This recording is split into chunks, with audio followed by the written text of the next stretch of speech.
Hello student, welcome to I science. आज का JEE advance का जो मैथ्स का क्वेश्चन है वो बाइनोमियल थ्योरम का लिया है। देखेंगे तो बड़ा इजी जाएगा, मजा आएगा। और ये 2023 का एडवांस का, अब आप देखिए एडवांस कितना इजी क्वेश्चन है। मैं तो बोलता हूँ कि अगर बेसिक जिसको मैथ्स आता है वो भी कर सकेगा एडवांस का क्वेश्चन, ऐसा है। और इसके बाद आप जानते हैं मैं कुछ एडवाइस देता हूँ कि किस तरीके से आप एक अच्छा स्कोर ला सकते हैं अपने एंट्रेंस एग्जाम में, तो सुनना मत भूलिएगा। चलिए स्टार्ट करता हूँ। क्वेश्चन क्या है इसमें? क्वेश्चन बोला है कि late a and b be two non-zero real numbers. If the coefficients of x raised to 5 in the expansion of this is equal to coefficient x raised to minus 5 in the expansion, then the value of 2b is. अब आपको coefficient जब निकालना binomial में तो इसका एक formula है rth term का। पता है क्या rth टर्म? मालूम होगा आपको? rth term in a plus b raised to n, क्या फॉर्मूला है? t of r plus 1 is equal to ncr a raised to n minus r b raised to r, है क्यों नहीं? इस तरीके से r टर्म का फॉर्मूला ये। ओके, अब यहाँ पे दो एक्सपेंशन है, तो मैं क्या करता हूँ, पहला वाला लेता हूँ, है ना, पहला वाला। Let's take that expansion, that is ax square plus 70 upon 27b x the whole raise to 4।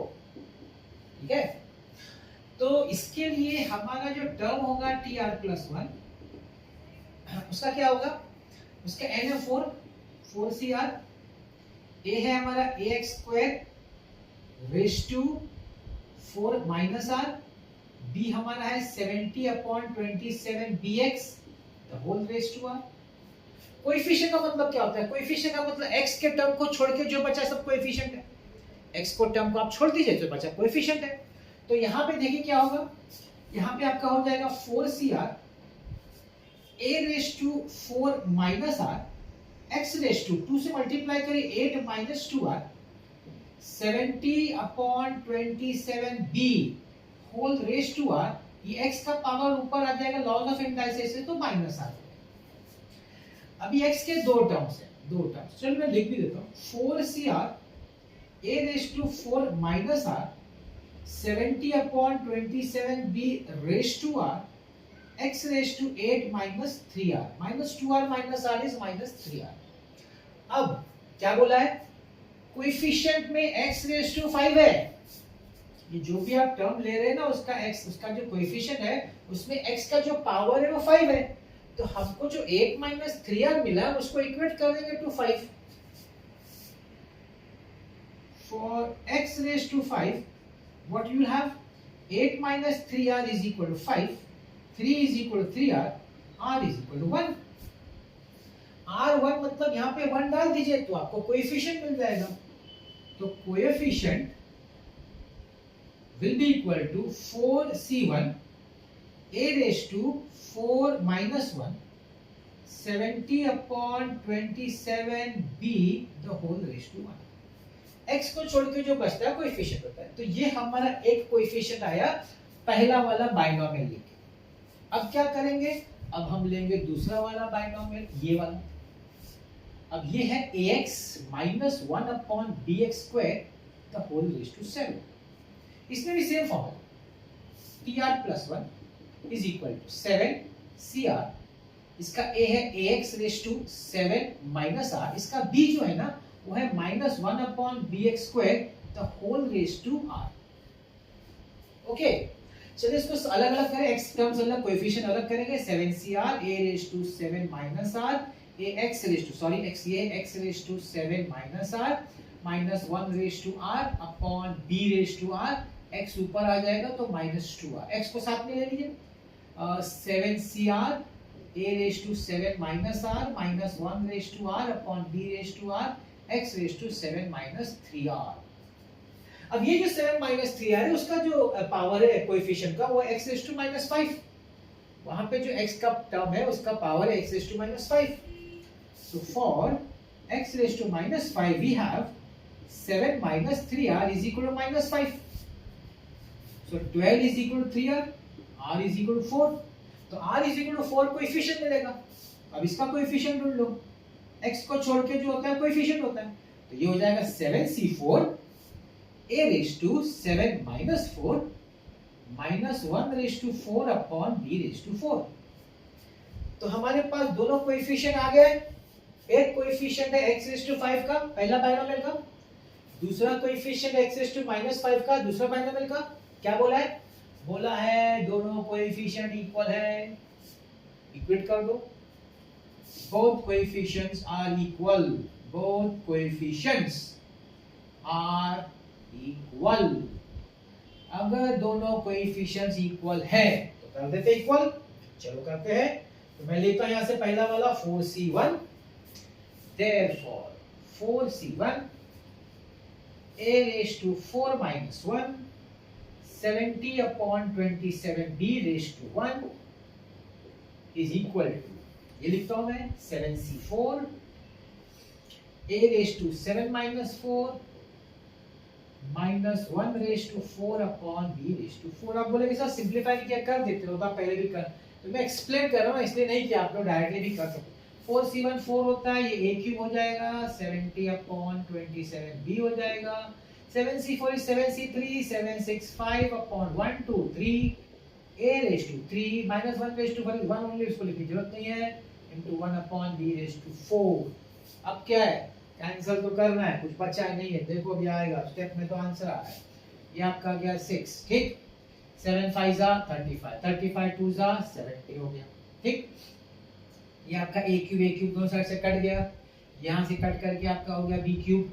बचा क्या, बचा इधर बचा भाई 4 2 जा 8 बचा upon 27 is equal to 1 upon b cube. अरे उल्टा मार दो, नहीं तो तरह से 2 अपॉन 3 लिखो is equal to 1 upon b, so b is equal to 3 upon 2। क्या पूछा, क्या है 2b पूछा है, 2b is equal to 2 into 3 upon 2। Numerical type है, मतलब टाइप करके आंसर डालने का है, खत्म हो गया। अगर जिसको ये फॉर्मूला मालूम है उसके लिए सम में कुछ आई नहीं, और ये तो बेसिक सिखाया जाता है, स्टेट बोर्ड का सम है, आईआईटी में पूछा, एडवांस से पूछा। अब इससे इजी आपके लिए क्या हो सकता है आप मुझे बताइए।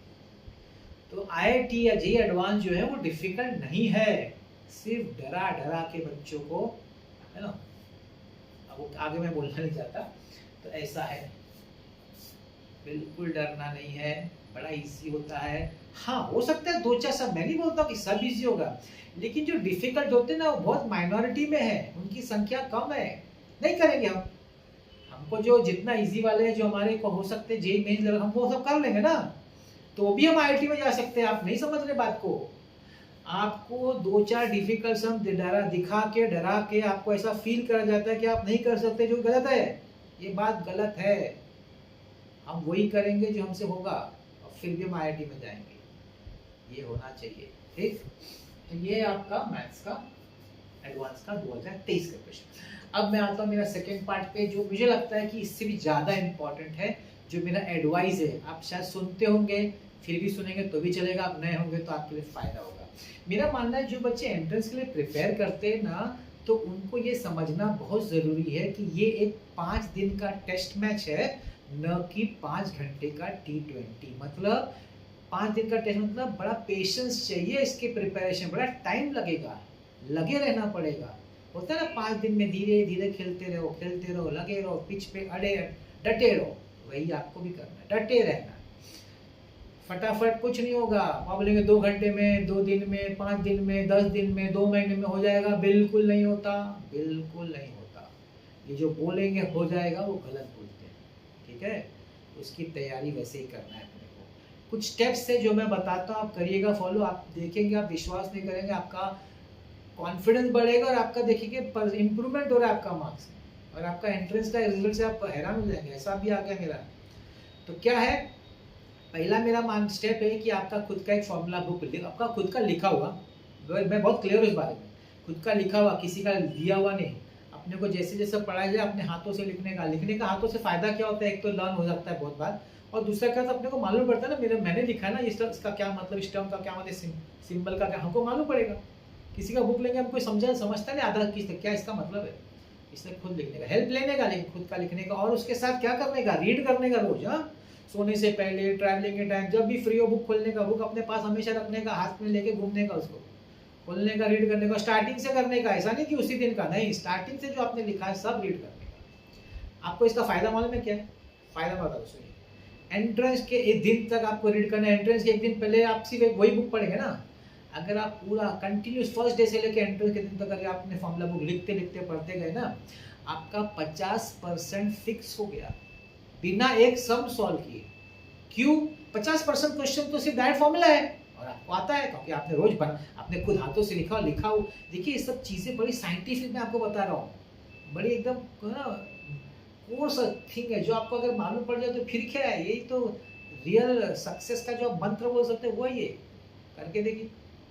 दूसरा फॉर्म एक ये 50% बता दिया, अब आगे का सुनिए। अब क्या करने का अपने को? रेफरेंस बुक लेने का, दो अच्छा रेफरेंस बुक लेने का, टीचर पढ़ाए स्टूडियो जाने का, खुद सॉल्व करने का, टीचर के भरोसे रहने का नहीं।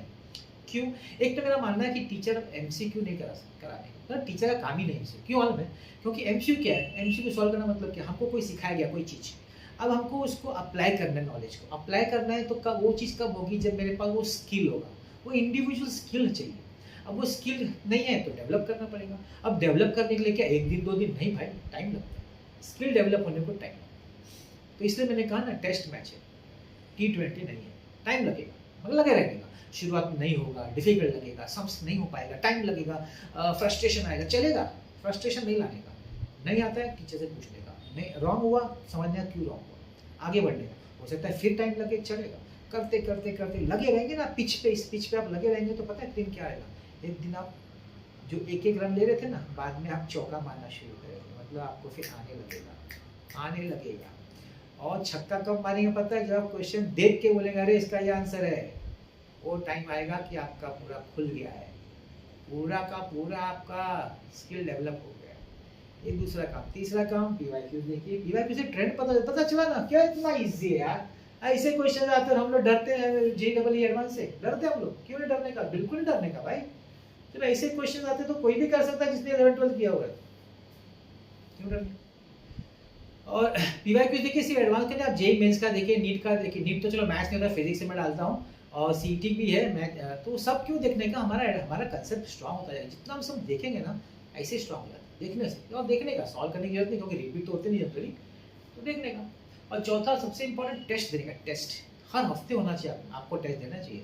जो आपने पूरे वीक में आपने जो प्रिपेयर किया ना PCM का जो भी MCQ, उसका एक टेस्ट होना चाहिए कंबाइंड, और एक स्टार्टिंग से अभी तक का, क्योंकि अपने को पुराना भूलना नहीं है ना। ऐसा नहीं 2 साल पहले 1 साल पहले किया तो अब याद नहीं है, तो उसका भी कंटिन्यूसली टेस्ट होते रहना चाहिए। 2 टेस्ट होना चाहिए, कस्टमाइज होगा तो बहुत क्लासेस का ऐप होता है उसमें से होगा, ये तो ऑनलाइन मिलता है, ले सकते हैं आप। फ्रॉड से डर बचिएगा बस ये 4 स्टेप करिए। आपको तो किसी की जरूरत नहीं है यार, मैं बता रहा हूँ 4 स्टेप में किसकी जरूरत है? सिर्फ टीचर एक टाइम पढ़ाए, डाउट सॉल्व करे और फिर बस आप खुद कर लेंगे।